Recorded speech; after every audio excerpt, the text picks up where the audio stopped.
Tayyib, walhamdulillah kita dapat bertemu kembali untuk melanjutkan pelajaran kita tentang dasar-dasar bahasa Arab.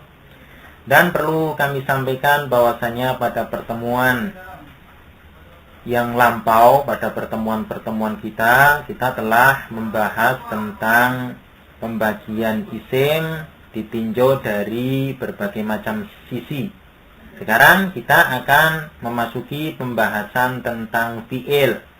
Jadi di sini kita akan membahas tentang aqsamul fi'li, yaitu pembagian fi'il. Untuk pertemuan kita kali ini kita akan membahas tentang taqsimul fi'li bin nadhari ila zamani wuku'ihi, yaitu pembagian fi'il ditinjau dari waktu terjadinya. Tayyib, untuk fi'il dia ditinjau dari waktu terjadinya. Dia terbagi menjadi 3 kelompok. Di sini dapat diperhatikan pada bagan bahwasanya fi'il dapat terbagi menjadi 3, yaitu al-fi'lul madhi, kemudian al-fi'lul mudhari'u, kemudian yang ketiga adalah fi'lul amri atau fi'il amr. Baik, kita akan membahas satu persatu untuk memperluas pembahasan tentang masing-masing kelompoknya. Baik, yang pertama adalah fi'il madhi. Fi'il madhi adalah fi'il yang menunjukkan kejadian pada waktu lampau. Jadi, untuk menunjukkan suatu kejadian pada waktu lampau, itu digunakan fi'il madhi. Contohnya misalnya khalaqa, artinya telah menciptakan. Kemudian kharaja, artinya telah keluar. Amara, telah memerintah.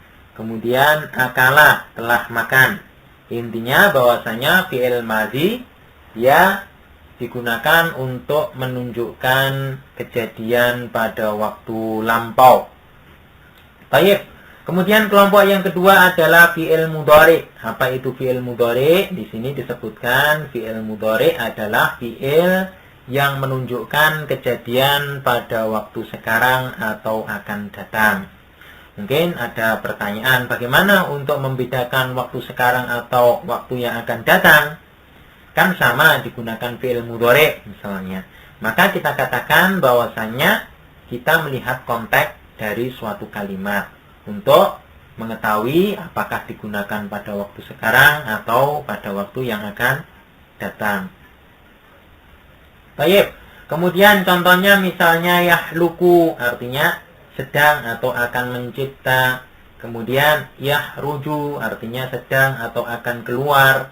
Kemudian contohnya yang lain, ya'muru, artinya sedang atau akan memerintah.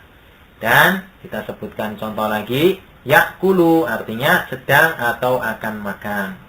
Jadi intinya fi'il mudhari dia digunakan untuk menunjukkan kejadian pada waktu sekarang atau pada waktu yang akan datang. Jadi pada waktu setelah kita berbicara. Jadi waktunya waktu yang akan datang itu juga digunakan fi'il mudhari. Baik. Yang ketiga adalah fi'il amr. Apa itu fi'il amr? Di sini disebutkan fi'il amr adalah fi'il yang digunakan untuk menuntut terjadinya sesuatu pada waktu setelah pengucapan. Jadi dalam bahasa kita mudahnya fi'il amr itu kata kerja perintah.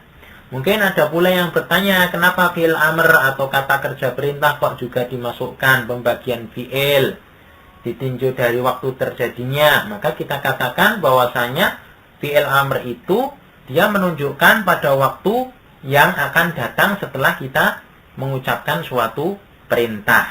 Jadi waktunya tatkala kita setelah memerintahkan sesuatu baru dikerjakan. Jadi itu dapat kita tinjau dari waktu terjadinya. Yang digunakan untuk apa tadi? Untuk menuntut terjadinya sesuatu.